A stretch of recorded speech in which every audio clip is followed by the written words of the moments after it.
Sånn. Ja, du får jo flere muligheter. Ja.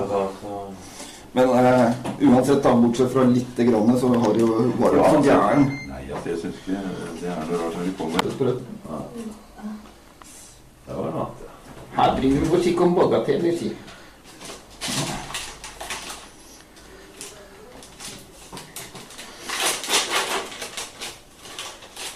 Det var han, ja. Ja, de er lodyrene i rommet begynner å bli store nå. Ser det. Ganske utrolig at den fyren der er valp, egentlig. Han er stort å være valp. Ja. Sånn, ja. Skal vi se, lille venn. Jeg ringer nesten ikke å holde på han her, skjønner du. Oi. Så. Fikk den inn? Ja. Sånn, ja. Ja, nå peip du og... Det var de to.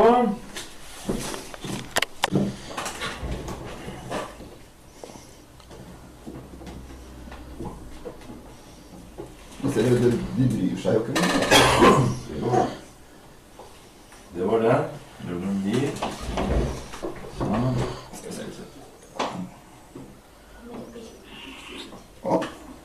Sånn. Nei, det var ikke noe godt. Det man tipper. Sånn. Å, peip jo. Du ser det, han, Vi skal på fisketur. han er ikke akkurat sånn der hemmeliggjerrig for det. Skal du se på. Si. Ja, bra. Vi skal på fisketur. Det. Ja. Skal vi se. Ja. Ja. Ja, nysgjerrig. Ja, jeg er bare nysgjerrig. Får du det siste? Ja. Skulle ikke tro det er tenner på disse her, da. Ja. Hva var det man gjorde? Å.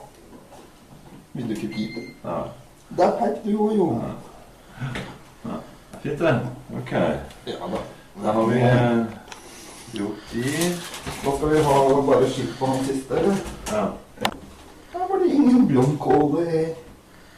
Ikke glad i grønnsaker, sier han.